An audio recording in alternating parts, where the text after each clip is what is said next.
حضرت عبداللہ ابن عمر رضی اللہ تعالیٰ عنہ فرماتے میں حضور کی مجلس مبارکہ میں بیٹھا تھا، ابو داؤد شریف میں موجود ہے، کہتے ہیں حضور دعا مانگ رہے تھے۔ دعا کیا تھی؟ دعا حضور یہ مانگ رہے تھے، رب اغفر لی، یا اللہ ہمیں بخش دے، وتب علی، اللہ ہماری توبہ قبول فرما، انک انت التواب الرحیم، بے شک تو توبہ قبول کرنے والا اور رحم کرنے والا۔ حضور دعا مانگ رہے تھے، اے اللہ رب اغفر لی، یا اللہ ہمیں بخش دے، وتب علی، اور ہماری توبہ قبول فرما، انک انت التواب الرحیم، بے شک تو توبہ قبول کرنے والا اور رحم کرنے والا۔ حضرت عبداللہ ابن عمر فرماتے اس ایک دعا کو ایک ہی مجلس میں ایک ہی جگہ بیٹھ کر میرے نبی پاک نے اپنی زبان اطہر سے 100 مرتبہ ادا فرمایا۔ 100 مرتبہ حضور نے یہ لفظ کہے، رب اغفر لی وتب علی،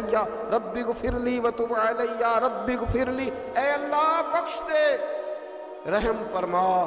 وتب علی، بس قبول کر لے نا اب ہماری توبہ، انک انت التواب الرحیم، بے شک تو توبہ قبول کر لیا کرتا ہے، تو رحم فرمایا کرتا ہے۔ ایک ہی مجلس میں 100 دفعہ حضور نے دعا مانگی، دعا مانگ کے پھر دعا مانگی، اور دعا مانگ کے پھر دعا مانگی۔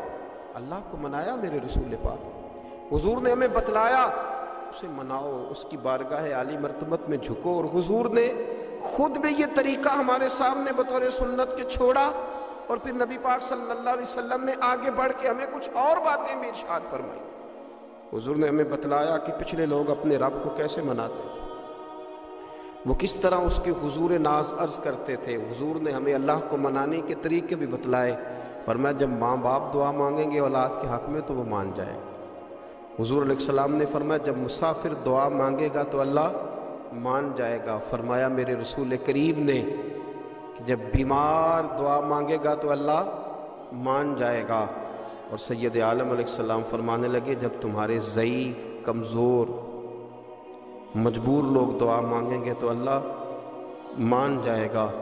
اور حضور نے فرمایا جب تم فرض ادا کر کے دعا مانگو گے تو اللہ مان جائے گا۔ اور میرے محبوب نے فرمایا جب پچھلی رات اٹھ کے تم اس کے حضور عرض کرو گے تو وہ تمہاری دعاؤں کو قبول کر لے گا، وہ تم مان جائے گا۔ اور حضور نے ہمیں دن بتائے، فرمایا جمعے والے دن مانگنا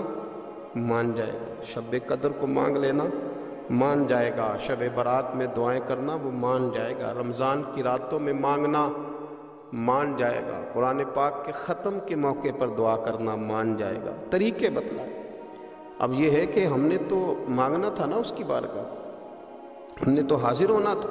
ہم نے تو جانا تھا، اب ہم نے آگے بڑھنا ہے، اس کے حضور عرض کرنا ہے۔ حضور نے ہمیں بتلایا کہ مومن متقی ہوتا ہے نا، پرہیزگار ہوتا ہے، تو اس نے کچھ نیکیاں بھی کی ہوتی ہیں،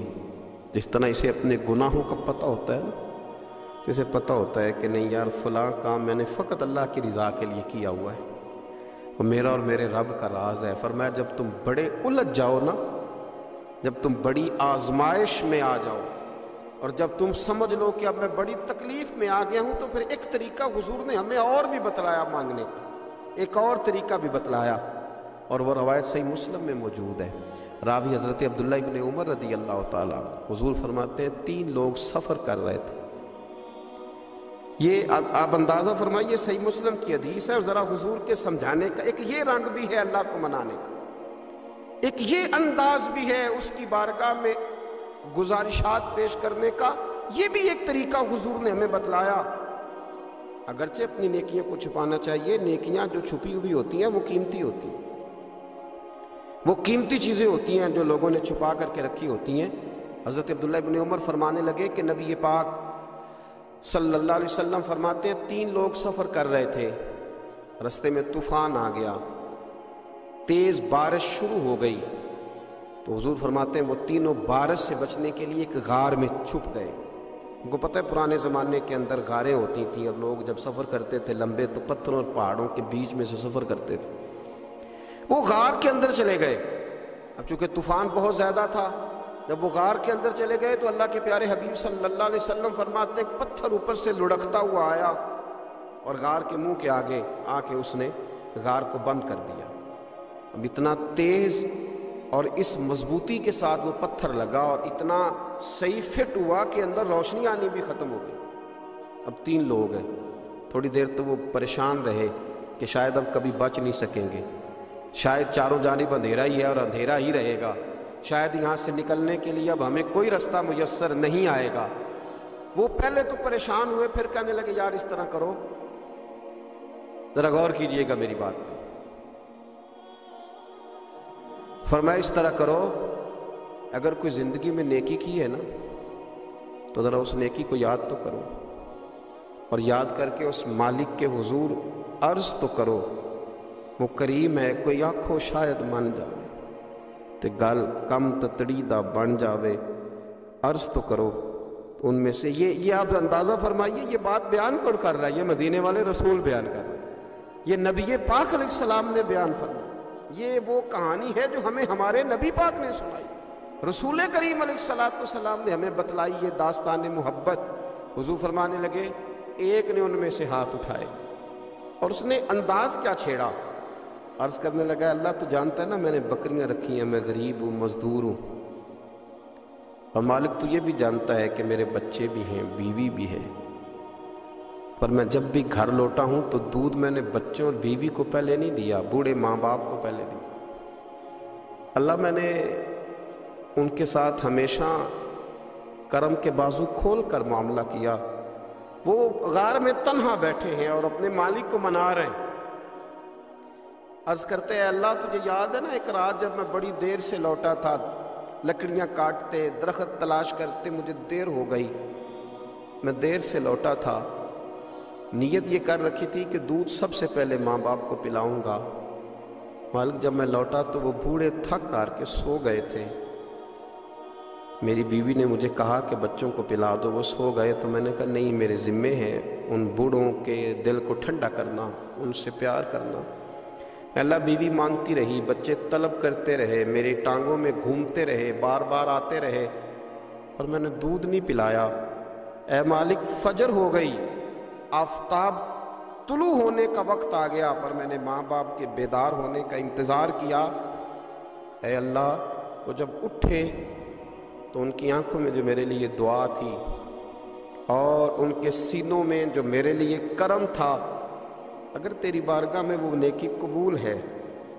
تو مالک پھر رحم فرما، میں اس مشکل سے آسانی عطا فرما۔ سنو سنو، رسول کریم صلی اللہ علیہ وسلم فرماتے ہیں کہ اس بندے کی دعا مکمل ہوئی تو پتھر تھوڑا سا سرک گیا، اور اتنا سرکا کہ آسمان نظر آنے لگا۔ جس نے ماں باپ کو منایا ہے، ان سے پیار کیا ہے، پھر یہی بات وسیلہ بن جائے گی رب کے ماننے کا، پھر یہ وسیلہ بنے گی اللہ اس سے مان جائے۔ پھر رسول کریم صلی اللہ علیہ وسلم فرمانے لگے، دوسرا بولا اور عرض کرنے لگا کہ اے اللہ تو جانتا ہے مجھے اپنے چچا کی بیٹی بھانے لگی تھی، میں اس کی طرف رغبت کرنے لگا تھا، اور میں نے جب اس سے جا کے ارادہ کیا کہ میں تیرا طالب ہوں، تو اس نے مجھے کہا کہ پہلے 100 دینار لاؤ بانا، تو اللہ میں نے مشقت کر کے 100 دینار جمع کیے، اور جب میں پوری طرح اس پر حاوی ہو گیا، وہ میرے قبضے میں آ گئی اور گناہ کا میں نے ارادہ کر لیا، تو اس عورت کے منہ سے ایک جملہ نکلا کہ اللہ سے ڈر، اے مالک وہ میرے قبضے میں تھی، اے اللہ میں گناہ پر قادر تھا، میں چاہتا تو گناہ کر لیتا، لیکن جب اس نے تیرا نام لے کے کہا نا کہ اللہ سے ڈر، اللہ میں ڈر گیا، میں اسے چھوڑ کے آ گیا۔ اگر تجھے یہ بات پسند ہے تو پھر نکال دینا اس مشکل سے، پھر کر دینا کرم۔ اللہ میری بھی تو چڑھتی جوانی تھی نا، میں بھی تو سب کچھ کر سکتا تھا، پر تیرے لیے، تیری خاطر میں لذت گناہ سے باز رہا، تو اللہ تو رحمت فرما دے۔ حضور فرماتے اس کی دعا مکمل ہوئی تھی کہ پتھر تھوڑا اور سرک گیا۔ پھر تیسرا بولا اور اس نے بول کے کہا اے اللہ ایک مزدور کو، ایک دیہڑی دار کو، ایک غریب کو میں نے کام پہ رکھا ہوا تھا، یہ تیرا اور میرا راز ہے اللہ۔ وہ مزدور، وہ دیہڑی دار میرے پاس کام پہ لگا تھا، کچھ چاول میں نے اس کی اجرت مقرر کر دی کہ تو کام مکمل کرے گا تو میں تجھے دوں گا، اور جب اجرت لینے کا وقت آیا تو وہ بگڑ کر ناراض ہو کر چلا گیا. میں اسے ڈھونڈتا رہا، وہ مجھے ملا نہیں. میں نے اس کے چاولوں کی قیمت کاروبار میں انویسٹ کر دی، اس کا تھوڑا سا سرمایہ پر میں نے کھایا نہیں. پھر وہ اس سے میں کاروبار کرتا رہا اور اتنا کاروبار کیا کہ بہت ساری گائیں اور ان کے چرواہے تیار ہو گئے. وہ سالوں کے بعد لوٹا. میں نے اس غریب کا مال کھایا نہیں بلکہ بڑھایا، محفوظ کر کے رکھا. وہ سالوں کے بعد لوٹا اور کہنے لگا میرا مال تو، میں نے کہا وہ ساری گائیں تیری ہیں، وہ چرواہا تیرا ہے، یہ سارا کچھ تیرا ہے. وہ کہنے لگا تم مجھ سے مذاق کرتا ہے، میں غریب کہاں اور گاؤں اتنی بڑی گائیں کہاں، تو مذاق کرتا ہے. تو میں نے کہا مذاق نہیں، میں نے اپنے رب سے ڈر کے تیرے مال کی حفاظت کی، یہ تیرا ہے. اے اللہ میں کھا بھی تو سکتا تھا نا، پر تجھ سے ڈر کر میں نے وہ سارا محفوظ رکھا. اللہ اگر تجھے میری یہ ادا پسند ہے تو پھر آج مان جانا، آج راضی ہو جا. اللہ کے رسول فرماتے ہیں اس کی دعا مکمل ہوئی تھی کہ پتھر لڑکا اور ان کے لیے رستہ بن گیا. وہ باہر آ گئے تو حضور نے ہمیں بتلایا کہ وہ تمہاری نیکیاں جو چھپی ہوئی ہیں، وہ تمہاری نیکیاں جو تم نے خالص اللہ کی رضا کے لیے کی ہیں، ان نیکیوں ان اعمال کا وسیلہ بھی تمہارے رب کے ماننے کا ذریعہ بن جائے گا. اس کو منایا جائے، اس کے حضور حاضری دی جائے، اس سے بخشش کا سوال کیا جائے، اس کی بارگاہ میں یہ گزارش کی جائے کہ اللہ غریبوں، مجبوروں، کمزوروں اور ان لوگوں کے صدقے جو اللہ رستہ دیکھ رہے ہیں کہ رستہ کب کھلے گا، جو تیری بارگاہ کرم کے سوالی ہیں، ان کے صدقے تو رحم فرما، تو کرم فرما. تو میرے عزیز، ایک اور بات جو اللہ کو منانے کے لیے ہمیں ہمارے پیارے رسول صلی اللہ تعالیٰ علیہ وسلم نے بتلائی کہ جب انسان بہت زیادہ عاجزی کرتا ہے نا، بہت زیادہ عاجزی، تو پھر بھی اللہ مان جاتا ہے.